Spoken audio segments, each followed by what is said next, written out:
నమస్కారం మిత్రులారా, మన ఛానల్కి తిరిగి స్వాగతం. ముందుగా మీ అందరికీ ఒక పెద్ద హ్యాట్స్ ఆఫ్.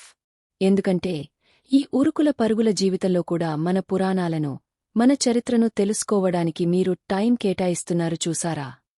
అక్కడే మీ గొప్పతనం తెలుస్తోంది. మీలాంటి వాళ్ల వల్లే మన సనాతన ధర్మం ఇంకా బ్రతికి ఉంది. ఈరోజు మనం చెప్పుకోబోయే కథ ఒక అద్భుత సౌందర్య రాశిది. బ్రహ్మదేవుడే తన చేతులతో చెక్కిన అందం ఆమెది. కాని విధిరాత చూడండి. ఆ అందమే ఆమెకు శాపంగా మారింది. ఒక మహర్షి భార్య పడుకోకూడని శిక్ష అనుభవించింది. ఆమె ఎందుకు రాయిగా మారిపోయింది? ఆ కథలోని అసలు రహస్యమేంటి? తెలుసుకుందాం పదండి. అహల్య బ్రహ్మ సృష్టిలో అత్యంత సుందరి.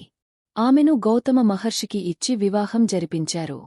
వారిద్దరూ అన్యోన్యంగా ధర్మ మార్గంలో జీవిస్తున్నారు.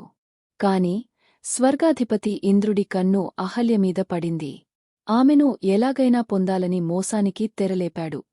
ఒకరోజు తెల్లవారుజామున గౌతమ మహర్షి నదికి స్నానానికి వెళ్లిన సమయం చూసి ఇంద్రుడు అచ్చం గౌతముడి రూపం ధరించి ఆశ్రమంలోకి వచ్చాడు.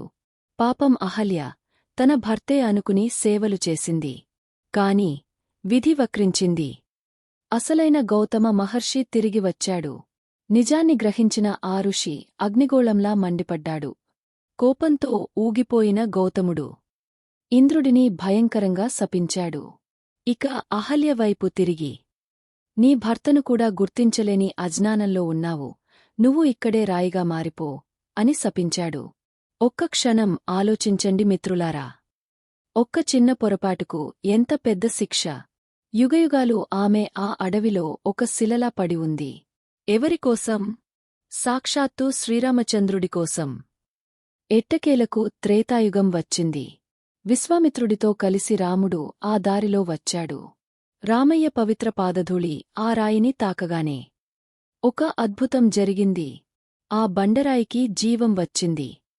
అహల్య శాప విమోచనం పొందింది. చూసారా మిత్రులారా, తప్పు జరగడం సహజం, కాని దానికి పశ్చాత్తాపముంటే దేవుడు ఖచ్చితంగా కరుణిస్తాడు అనడానికి ఇదే నిదర్శనం. రాముడి పాద స్పర్శతో ఆమె పవిత్రురాలైంది. ఈ అద్భుతమైన కథ మీ హృదయానికి హత్తుకుందా? అయితే వెంటనే ఆ లైక్ కొట్టండి. అది మీరు మాకు ఇచ్చే పెద్ద సపోర్ట్. అలాగే ఇంద్రుడి చేసిన పనికి గౌతముడు ఇచ్చిన శాపం సరైనదేనా? మీ అభిప్రాయాన్ని కామెంట్లో తప్పకుండా తెలియజేయండి. నేను ప్రతి కామెంట్ చదువుతాను. ఇలాంటి ఇంకా ఎన్నో అద్భుతమైన పురాణగాథల కోసం మా ఛానల్ని సబ్స్క్రైబ్ చేసుకోవడం అస్సలు మర్చిపోవద్దు.